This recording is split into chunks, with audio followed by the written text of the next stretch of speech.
Good afternoon, ladies, gentlemen, boys, and girls. Assalamu alaikum wa rahmatullahi wa barakatuh. My name is Big Akar Ahmed, and welcome to today's video. Today, we're going to be going ahead talking about Jolani once again. If you did not see my last video, I went ahead and spoke about what I believe is happening in Syria, my thoughts on everything, and how I feel about it. If you want to go check that out, link will be in the description, or you can go ahead and click up here somewhere.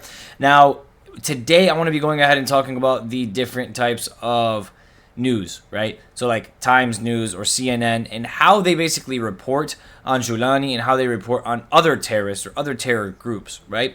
And yes, I believe Jolani is a terrorist. He is ex-ISIS, he is ex-Al-Qaeda, and I don't see his new group as anything so liberating or away from ISIS or Al-Qaeda. He has the same ideology, he has the same idea from an Islamic standpoint, he has the same bosses that are paying him, which is the Western world, the United States of America and Israel. That's who funds ISIS and Al-Qaeda. That's who funds his group now. That's who helped him push into Syria and take out the president, Assad, which deserved to go. I'm happy Assad is gone, and congratulations to the Syrian people. But your war and your fight is not over yet. Your country is unoccupied by a leader that has balls and merit, right? And right now, you don't know what the effects are going to be of this. This could be way worse than Assad. This could be worse than Assad. Because if this guy really does work for America, if he is Western controlled, Syria's gone. It's no longer Syria. And the West just has another puppet inside of the Middle East, which they have all over the place. And that's why Iran, unfortunately, is such a big threat to the Western world. And Iran is such a big threat to Saudi Arabia in this Wahhabist regimic world. It's a threat to Zionism because Iran is the only country that hasn't been infiltrated by these groups that are in the government and that are terror groups that are backed by the West, that are completely fundamentally destroying the country from the inside out. It doesn't work. So without further ado, let's go ahead and jump into this. This is my boy right here, Jolani, who just took over the Syrian government, kicking the president out, him and his terror group, and he's sitting down with CNN. He's literally sitting down with CNN, having a conversation with them. Very professional, calm conversation, talking about how he's going to take over a country in a couple days. Very interesting. It's like a marketing campaign almost for the United States of America. You would think that United States of America wouldn't sit down with like Osama bin Laden before the 9/11 attacks, or wouldn't sit down with like, the Hamas leader before the October 7th attacks. But unfortunately, the United States sits down with this guy before he goes ahead and takes over Syria. And then the United States funds him, backs him, while he's on the United States top 10 most wanted list and has a $10 million bounty on his head. This is very, very, very, very, very, very, very, very not suspicious at all. It raised no red flags. And it's very interesting. For CNN to even talk to this gentleman, just to let you guys know, they need clearance from the FBI and the CIA. So the fact that the FBI or the CIA gave clearance to talk to someone who has a $10 million bounty on their head, rather than arresting him or taking him out, is very interesting. When they know his location, they know his place, they know what he's doing, and they don't want him. Like, it's very interesting to me. It's almost like they work with him, like he's a part of their plan, or like he's like Mossad, he's U.S. intelligence, or he's Israeli intelligence, right? It's very interesting because people think like, oh, just because he didn't move to the United States or he speaks English, he doesn't have to. He can go to Israel and get the same exact training. People can go there and train him. In our last video we just watched, we know that Dutch soldiers, British soldiers, American soldiers went to Syria, went to Iraq, went to Afghanistan, and helped train these groups, such as the Taliban, helped train ISIS to fight the Syrian government. They went and trained them. So there's nothing that goes over my head. They get the same training as us. Even though they don't speak the same language as us, these jihadists, ISIS, Taliban, Al-Qaeda, they get the weaponry that the U.S. and Israel get, and they get the training that U.S. and Israel get. They get all of our military capabilities given to them through a tube from the Western world so that they can control and colonize the region, and the United States can have power and control in the Middle East. It's very simple. This right here, seeing your hero on CNN it just blows my mind. And we're going to go ahead and take a look at Muslim Skeptic or Daniel do this for us, because we were going to do this, actually. This is what I was literally on my way doing. If you want to see, I have like 20 different web pages open of 20 different news stations, just going ahead and talking about Jolani here. But I noticed that Daniel made a video and he's already done it, so we'll just go ahead and see Daniel's examples, and it'll make it a lot easier here. So without further ado, let's jump into this. So I've been noticing that the mainstream media has given a really positive portrayal of the leader of the Syrian revolution, Abu Muhammad al-Jolani, and I've been wondering, why is this Zionist media that for the past 13 months has whitewashed the crimes of Israel against the Palestinian people, why are they so optimistic about this particular figure? So I thought I'd look at all of these different mainstream news outlets and compare how they depict Jolani versus someone comparable like Yahya Sinwar, for example. Okay, so before he goes ahead and starts, what is he saying is, he said, who controls the media? Zionists control the media. And when you say anything anti-Semitic or even close to anti-Semitic, if you say anything about Jews or Judaism, you're anti-Semitic. They filter everything online. Hezbollah is a terrorist. Hamas is a terrorist. ISIS is a terrorist. Iran is a terrorist. Lebanon's a terrorist. Everyone's a terrorist, right? All Palestinians are terrorists. They control the media. Everyone's a terrorist in the Middle East. All Arabs are terrorists. Except the guy who's ex-ISIS, ex-Al-Qaeda, and just took over a government as a rebel group. He's not considered a terrorist in the news. He gets to sit down with CNN and have interviews with CNN, even though he's on the top most wanted list and has a $10 million bounty on his head. Okay. So let's go ahead and see the differences between how the news here in the West is reporting on Jolani and then reporting on someone like Sinwar. So show us, Daniel. Example, here is the Times with the headline, "Who is Abu Muhammad al-Jolani? Polite Syrian leader heads home." But when we compare to their coverage of Yahya Sinwar, cruel and uncompromising Hamas terrorist. So he's using the same exact news station, and he's comparing what it's saying about Sinwar to what it's saying about Jolani here. And as you can see, it calls Jolani polite, and it calls Sinwar cruel and uncompromising, right? And it calls him a terrorist. Use the word terrorist. And when it talks about Jolani here, it doesn't call him a terrorist. It calls him a rebel. It calls him. It says he went from a radical jihadist to a blaze-wearing revolutionary. Like, he went, like, look how it shows the image of him with, like, a beard and, like, a turban. And then he lost his turban. His beard got shaved down and it's, like, more cleaned up. So now he looks a little bit more, like, modernized and not, like, swords and sandals. Like, I'm in the desert. I'm ISIS. So, like, they even made his, like, marketing image change. It's so set up. I'm sorry, guys. I'm very, very happy for like Syria and getting rid of Assad, but Assad was the only thing that was resisting the United States of America. Yes, he was terrible for his own people and he was terrible for his own country, but he was the only thing in Syria that was resisting the United States. As the rebels that you call them, these people like Jolani and ISIS are working with the United States of America to destabilize Syria, to completely eradicate it and give it westernized control. And that's fine. If you guys want to live in the West, you can move to the United States. There's no need to live in Syria, trust me. But, like, you guys need to be very, very, very careful. There's no need to celebrate right now. The world is just getting started with what is going on. It started with Palestine, and this brought in other groups like Hezbollah and Iran and things to start going on. And from that point on, the United States and Israel are not going to miss their chance to break down the Middle East. This is their last chance, and they're going to go do every single country they could possibly go to and bust it down if it has anything left to bust down. And it's Syria's turn, it looks like. And we need to be very, very careful here when it comes to Syria, because now it's in the hands of an ex-ISIS and, you know, Al-Qaeda soldier who's a blazing revolutionary now, and he's not radical anymore, and he's not a terrorist anymore. It's crazy. He went to therapy and he's not a terrorist anymore. He just changed.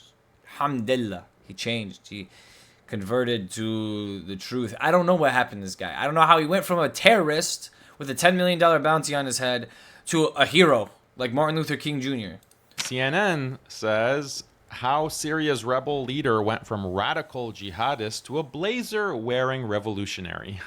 When it comes to Sinwar, Hamas leader said civilian death toll could benefit militant group in Gaza war.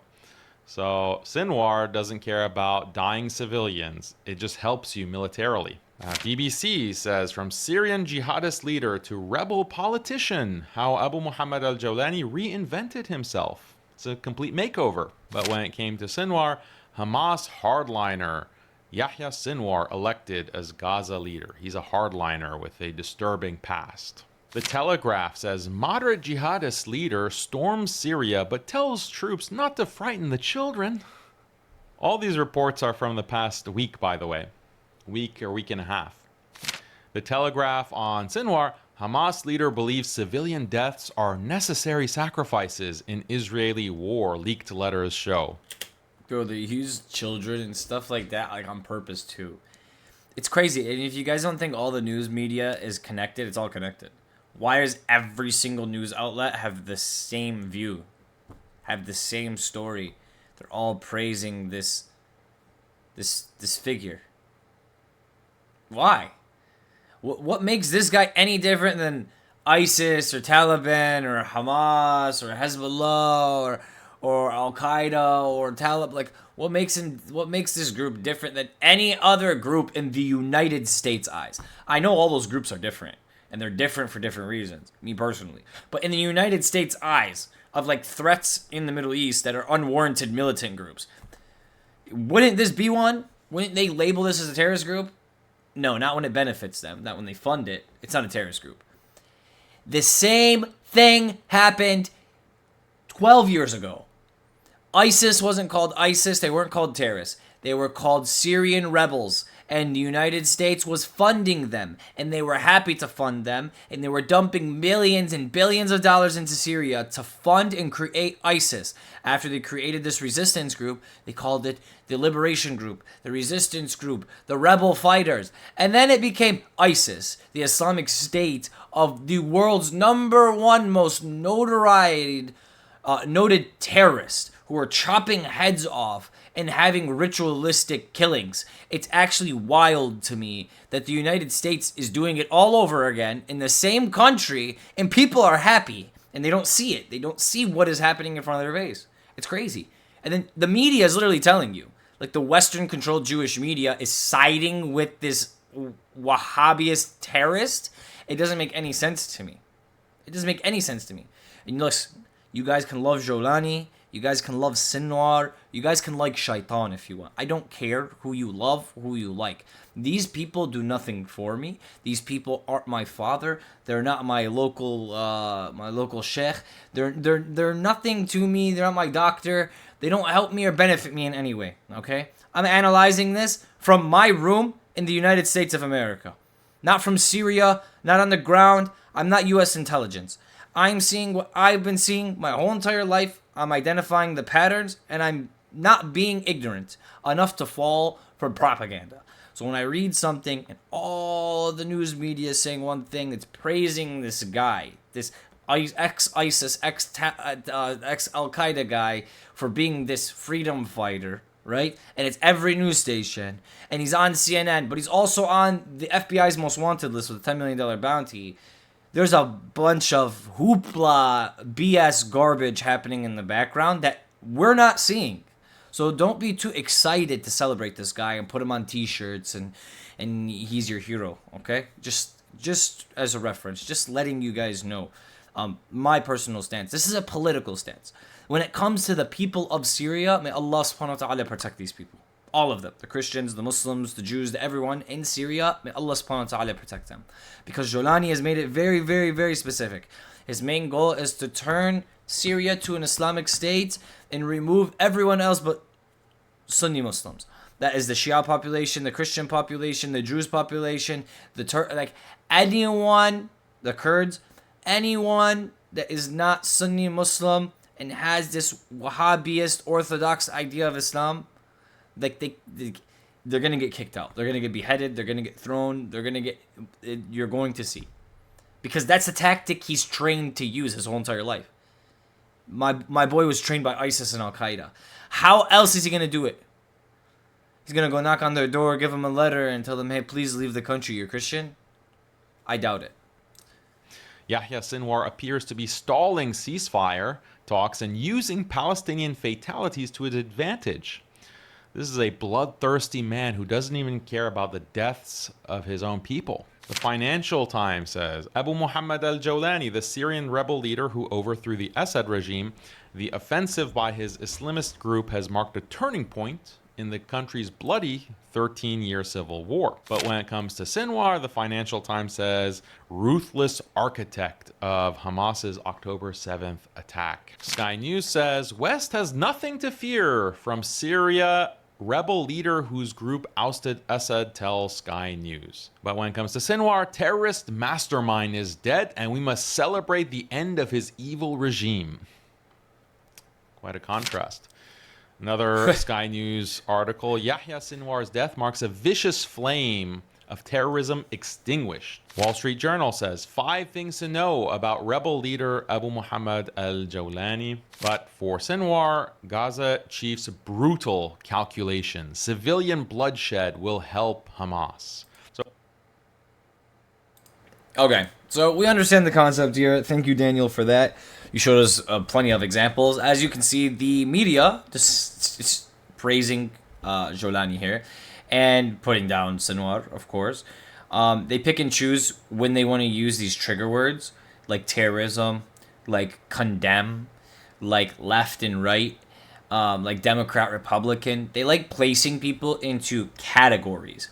And when you categorize someone, you make everyone look at that person with a base understanding of who they are.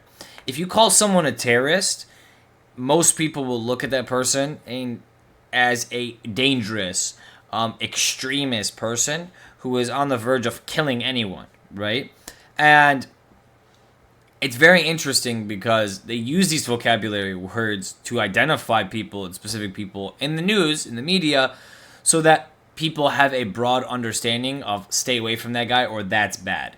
And they did this starting with in 9/11 when they started calling all Muslims terrorists. And I was going to school and my uncle was Osama bin Laden and I need to be deported, even though I was born and raised in Detroit, Michigan, and I'm more American than half of these white dudes that are in Detroit, Michigan. It's very interesting to see the perspective and how people's heads get twisted and turned when the news is feeding them specific vocabulary words or painting a specific image in their head. And right now, Jolani is being put up on a pedestal. He's being praised for taking Syria, for getting rid of Assad. And congratulations, Assad is gone. But you may have a bigger enemy in place. He is not showing his face, but that is what happens always in the beginning. Inshallah, the Syrian people are protected. Allah subhanahu wa ta'ala protects the Syrian people and helps the Middle East through everything that is going through right now. This has only just begun. I'm letting everyone know this right now. This has only just started, and I'm not talking about in Syria. I'm talking about for the whole Middle East. This is not going to stop. America is going to go to a full-fledged war with Iran. China is going to go into a full-fledged war with Taiwan. North Korea is going to go into a full-fledged war with South Korea. This is not going to be okay. This is not going to be normal. Russia has threatened to use nuclear power on Ukraine. It is getting very, very, very hectic and bad. And once some of these things start to progress a little bit more, we are going to go into a full-fledged non-stop war all over the world, and there's nothing that's going to stop it. No Syrian rebel leader is going to come and stop a world war.